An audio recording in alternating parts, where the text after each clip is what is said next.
மழை விட்டும் தூவானம் விடவில்லை என்பது போல் தலைநகர் மஸ்ஜித் இந்தியா தேவி ஸ்ரீ பத்ரகாளி அம்மன் ஆலய விவகாரம் தொடர்ந்து சர்ச்சையாகி வருகிறது.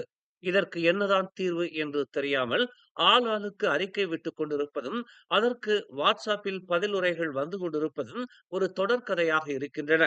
2006ஆம் ஆண்டில் உடைப்படுவதிலிருந்து காப்பாற்றப்பட்ட இந்த ஆலயத்தை அப்போதே ஏன் ஆலயத்திற்கான நிலத்தை உரிமையாக்கிக் கொள்ளவில்லை என்பதுதான் நம் கேள்வி என்று ஓம்ஸ் அறவாரிய தலைவர் ஓம்ஸ் பா தியாகராஜன் கேள்வி எழுப்பினார்.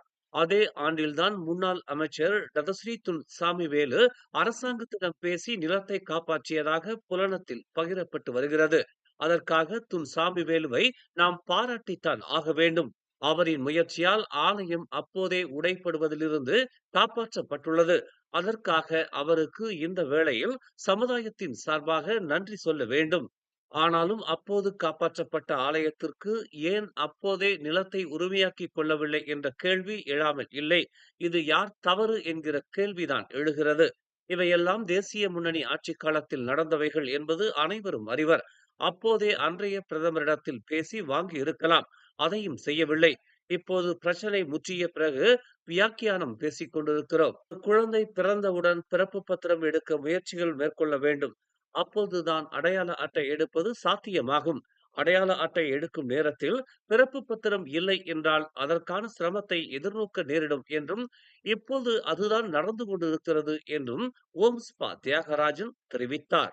எல்லாவற்றையும் பறிகொடுத்துவிட்டு இப்போது ஒருவர் மீது ஒருவர் குறை சொல்லிக் கொண்டிருப்பதில் எந்தவித நியாயமும் இருப்பதாக தெரியவில்லை. ஆரம்பத்தில் இந்த ஆலயத்தை கட்டுவதற்கு பிபிகேஎல் எனப்படும் கோலாலம்பூர் மாநகர் மன்றம் உத்தரவு கடிதம் கொடுத்துள்ளது. ஆனால் ஆலய நிர்வாகத்திற்கு எந்த ஒரு அறிவிப்பும் கொடுக்காமல் ஆலய நிலத்தை விற்பனை செய்வதற்கு ஜாக்கேல் நிறுவனத்திற்கு அனுமதி கொடுத்தது ஏன்? இப்படி நிலத்தை விற்பதாக இருந்தால் ஏன் ஆலய நிர்வாகத்திடம் கேட்கவில்லை? அப்படி கேட்டிருந்தால் ஆலய நிர்வாகமே அந்த நிலத்தை வாங்கியிருக்கும். இப்போது ஆலயம் இருக்கும் இடத்தில் பள்ளிவாசல் கட்டுவதற்கு அனுமதி கொடுத்தது யார் குற்றம்?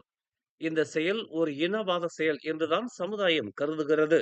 ஆலயம் முறைப்படி செயல்படுவதற்கு அனுமதித்த அதே டிபிகேயில் தான் இப்படி ஒரு செயலையும் செய்ததா என்ற கேள்வியும் எழுகிறது.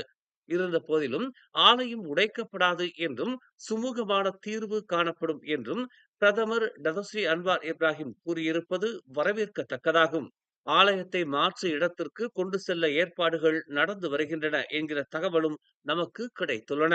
ஆனால் அவை எத்தனை சதுர மீட்டர் அளவுக்கு ஆலயத்தை அமைக்க நிலம் ஒதுக்கப்பட்டுள்ளது என்பதையும் நாம் கவனத்தில் கொள்ள வேண்டும். ஒதுக்கப்பட்ட நிலம் ஆலயம் அமைவதற்கு போதுமான நிலமாக இருக்க வேண்டும் என்பதிலும் நாம் கவனமாக இருக்க வேண்டும். 2000 சதுர மீட்டர் அளவிலும் 4000 சதுர மீட்டர் அளவிலும் நிலம் அமையுமானால் அங்கேயும் பிரச்சனை ஏற்படுவதற்கு வாய்ப்புண்டு. குறைந்தது 5000 சதுர மீட்டர் அளவிலாவது அல்லது அதற்கும் கூடுதலாக ஆலயம் அமைவதற்கு அனைத்து தரப்பினரும் ஒருமித்த குரல் எழுப்ப வேண்டும். அப்போதுதான் ஆலயம் அமைவதற்கு ஏதுவாக இருக்கும். அது மட்டுமல்லாது இப்போது இருக்கிற ஆலயத்தின் அருகாமையிலேயே ஆலயத்திற்கான நிலம் ஒதுக்கப்பட வேண்டும். எனவே ஜலான் மஸ்ஜித் இந்தியா தேவி ஸ்ரீ பத்ரகாளி அம்மன் ஆலய பிரச்சனையில் யாரும் கதாநாயகர்களாக ஆக வேண்டிய அவசியம் இல்லை. இதில் இன்னொரு அதிர்ச்சி தரும் செய்தி என்னவென்றால், ஆலயம் இடம் மாறுவதற்கு ஆலய நிர்வாகம் ஒப்புக்கொண்டு விட்டதாக பிரதமர் டதஸ்ரீ அன்வாரிடம் பொய்யான தகவலை கொடுத்தது பிரதமர் துறையில் வேலை பார்க்கும் சண்முகன் மூக்கன் தான். அதனால்தான் நாடாளுமன்றத்தில் டதஸ்ரீ அன்வார் பேசியதை கேட்டு அமைச்சர் கோவிந்த் சிங் ஆலய நிர்வாகத்திடம் உண்மை நிலவரத்தை கேட்டு தெரிந்துள்ளார். அதோடு ஆலயம் இடம் மாற ஒப்புக்கொண்டு விட்டதாக கடிதம் எழுதி தருமாறு ஆலய நிர்வாகத்திடம் கேட்டுக்கொண்ட சண்முகம் மூக்கனை அந்த ஆலய நிர்வாகம் விரட்டியடித்த கதை பலருக்கு தெரியாது. இப்படியெல்லாம் பல உண்மைகள் மறைந்திருக்கிறது. எனவே நம்முடைய உரிமைகளை தொடர்ந்து விட்டுக் கொடுக்காமல் இருப்பதுதான் புத்திசாலித்தனமாகும். இவ்வாறு ஓம்ஸ் பா தியாகராஜன் கூறினார். மேலும் செய்திகளை தெரிந்து கொள்ள தமிழ் மலர் நாளிதழை பாருங்கள். எங்களோடு இணைந்திருக்க மலர் டிவியை பதிவு செய்து கொள்ளுங்கள். உறவுகள் மகிழ்ந்திட விருப்பம் மற்றும் பகிர்வு சேவையை சொடுக்கிடுங்கள்.